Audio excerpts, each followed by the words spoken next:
நான் 7 எஸ் சொல்ல போறேன். விரல் விட்டு என்றவங்க எண்ணிக்கலாம். முதல்ல நீங்க முக்கா பங்கா குறைக்க வேண்டிய ஒரு எஸ் இருக்கு சார். அந்த முக்கா பங்கா குறைக்க வேண்டிய முதல் எஸ்க்கு பேரு சுகர்.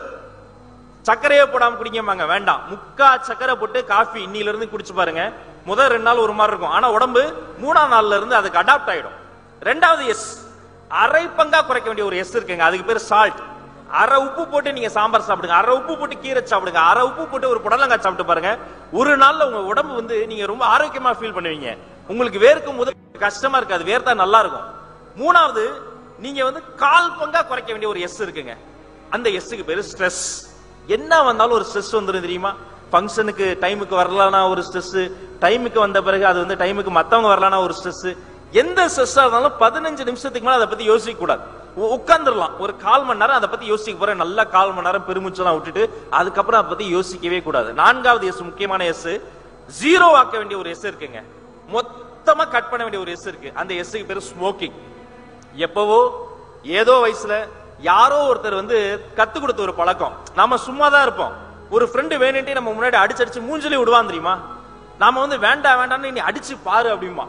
அப்படி எடுத்து வாயில வச்சு நாமளும் அப்படி ஒரு இழுப்பு இழுத்தணும், இருமல் வரும். வேணாண்டா அவன் சொல்லுவான், இருமல் வந்துருச்சா அப்ப சேர்ந்துருச்சுன்னு அர்த்தம், ஒட்டிக்கும் அப்படிமா.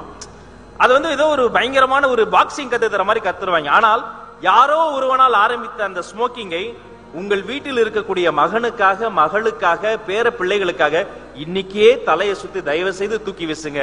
ஒவ்வொரு சிகரெட்டும் உங்களுக்கு நீங்களே வைத்துக் கொள்ளக்கூடிய கொள்ளி. 5வதா ஒரு எஸ் இருக்குங்க, அது மட்டும் தான் நீங்க நிறைய இன்க்ரீஸ் பண்ணும். அந்த எஸ்க்கு பேரு ஸ்லீப். நிறைய பேர் சொல்லுவாங்க, தூங்க நேரம் இல்லாம நான் வேலை பார்ப்பேன் சார், நைட்டு நான் வந்து தூங்குறதுக்கு 2 மணி ஆகும். 2 மணி வரைக்கும் என்ன பண்ணிட்டு இருப்போம்? தாஜ்மஹாலா கட்டிக்கிட்டு இருப்போம். 2 மணி வரைக்கும் எதையாவது யோசிச்சுக்கிட்டு டிவியை போட்டுக்கிட்டு இருப்போம். அதுல வரிசையா டாக்டரா வந்து ஒவ்வொருத்தரும் உலகத்திலேயே சிறந்த மாத்திரை வித்துக்கிட்டு இருப்பேன் தெரியுமா? ஆனா அந்த ஸ்லீப் உங்களுக்கு எப்பெல்லாம் டைம் கிடைக்குதோ சிரிச்சு சந்தோஷமா நீங்க பேசிட்டு நீங்க உடனே தூங்கிடணும். ஒரு செல்போனுக்கு ரீசார்ஜ் பண்றது எவ்வளவு முக்கியமோ அதே மாதிரிதான் உடலும். இப்ப செல்போன் எவ்வளவு, நீங்க 1 லட்ச ரூபாய் போட்டு செல்போன் வாங்கினாலும் ஒரு விஷயம் தெரிஞ்சுக்கங்க, 1.5 வருஷம் தான் அது வரும். இன்னும் சரியா சொல்லணும்னா 500 முறை நீங்க அதை 100% சார்ஜ் ஏற்ற முடியும். அது எவ்வளவு காஸ்ட்லி போனா இருந்தா 501 முறை சார்ஜ் ஏத்துறீங்கன்னா அது வேலை செய்யாது. இப்படிதான் இப்படி உருவாக்குறாங்களே மேனுஃபேக்சரிங். அதே மாதிரி உங்க உடலும் நீங்க எவ்வளவு தூங்குறீங்களோ தூங்காத நேரங்கள்ல உங்க முகம் வளர்ச்சியா இருக்கும். 6வது எஸ் ஒன்னு இருக்குங்க. அந்த எஸ் வந்து நீங்க வந்து வாழ்க்கையில ரொம்ப செய்யாத ஒரு எஸ். அந்த எஸ்க்கு பேரு ஸ்வெட், வியர்வை.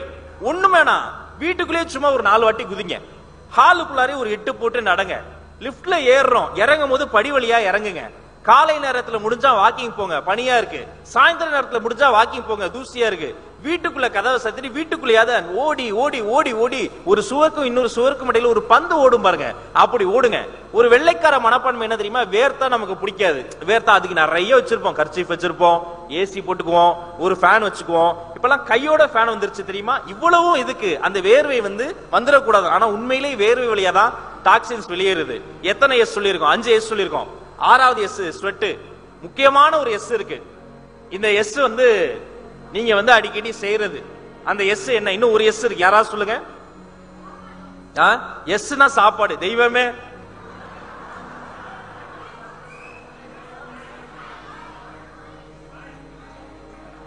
ஸ்மைல்னு சொன்ன அத்தனை பேருக்கும் ஒரு பெரிய கைத்தட்டல். சபாஷ். சத்தியமா சொல்றேன், நீங்க எவ்வளவு நல்லா இருக்கணும்னு நினைக்கிறாங்களோ அதுல 4 பேர் நீங்க நல்லாவே இருக்க கூடாதுன்னு நினைப்பான் தெரியுமா? எங்க உட்காரோங்கிறதுல நம்ம கண்டுபிடிச்சிடலாம். சில இடங்கள்லாம் போனா, அந்த ஹோட்டல்லாம் போனா நான் அந்த கிச்சன் பக்கத்துல உட்கார மாட்டேங்க. அவங்க சமைக்கிறத பார்த்தா நமக்கு சாப்பிடுற ஆசையே போயிடும். நல்ல நல்ல ஒரு நெட்வொர்க்கிங் பண்ணக்கூடிய இடத்துக்குலாம் வந்தா சில பேர் சிரிச்சு சந்தோஷமா கை தட்டி உற்சாகமா இருப்பாங்க, ஸ்மைலிங் ஃபேஸோட இருப்பாங்க. அவங்க பக்கத்துல உட்கார்ந்தா நமக்கும் பாசிட்டிவிட்டி ஒட்டிக்கும்.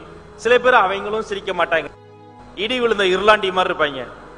நாம லேசா கை தட்டி சிரிச்சா எட்டி பார்ப்பாங்க, சந்தோஷமா இருக்க, உனக்கு என்னப்பா, பயங்கர சந்தோஷமா இருக்க. நண்பர்களே, ஏன் ஸ்மைல் முக்கியம்னா, சிரிப்போட ஒருத்தர்கிட்ட பேசும்போது அதை விட பாராட்ட அவங்களுக்கு எதுவுமே கிடையாதுங்க. முக்கியமான விஷயம், சுவிட்சர்லாந்து கேள்விப்பட்டிருப்பீங்க, சில பேர் போயிருப்பீங்க. உலகத்தின் அழகான வெள்ளை நாடு சுவிட்சர்லாந்துல மே மாசம் 24ஆம் தேதி அவங்க நேஷனல் சயின்ஸ் டே கொண்டாடுறாங்க. ஏன்?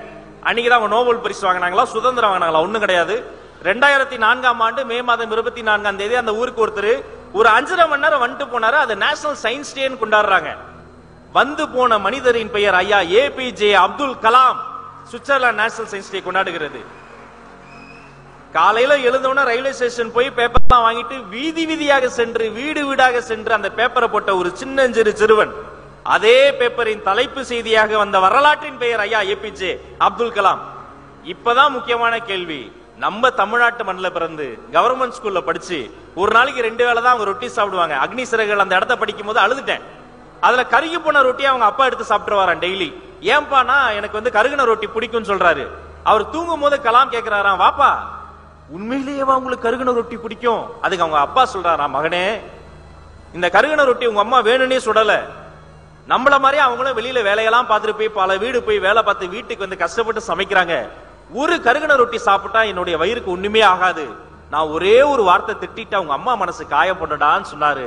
அப்படிப்பட்ட வாப்பாக்களும் அம்மாக்களும் சேர்ந்து வளர்த்த இந்த கலாம் என்ற ஒரு மனிதன் உருவாகி இன்னைக்கு சுவிட்சர்லாந்துல 5 மணி நேரம் வந்து போனதுக்கு ஒரு நாடே அது சயின்ஸ் டே கொண்டாடுது பாருங்க. அவர் தான் நான் சொன்ன 7 எஸ்ஸையும் ஃபாலோ பண்ணிருப்பார். சிரிச்சுக்கிட்டே இருப்பார் தெரியுமா? அதிகாரிகள் கிட்ட போய் தொழிலதிபர் கிட்ட போய் நான் பேசும்போது சிரிச்சா பரவாயில்ல. சின்ன குழந்தை தப்பா இங்கிலீஷ் பேசுவான், பேசட்டும் விடு, டாக் டாக் அப்படிம்பாரு. சிரித்த முகத்தோடைய ஒரு குழந்தை மனசு அவருக்குள்ளே வச்சுக்கிட்டே இருப்பாரு. அப்படி நமக்குள் இருக்கக்கூடிய என்றோ நாம் தொலைத்து விட்ட குழந்தையை, என்றோ அந்த சிரித்துக்கிட்டே இருக்கிற அந்த குழந்தையை ஸ்ட்ரெஸ்னால் தவற விட்டோமே, அப்படிப்பட்ட குழந்தையை மறுபடியும் மகிழ்ச்சியான ஒரு குழந்தையை இந்த உலகிற்கு நம்ம நமது முகத்தின் மூலமாக வெளில கொண்டு வருவோம். அப்படி வந்துட்டா இந்த மேடை மட்டும் கிடையாதுங்க, நம்ம வாழ்க்கையே மகிழ்மதி மகிழ்மதி மகிழ்மதி என்று சொல்லி வாய்ப்பளித்த நல்ல உள்ளங்களுக்கு நன்றி பாராட்டி விடைபெற்று செல்கிறேன். நன்றி.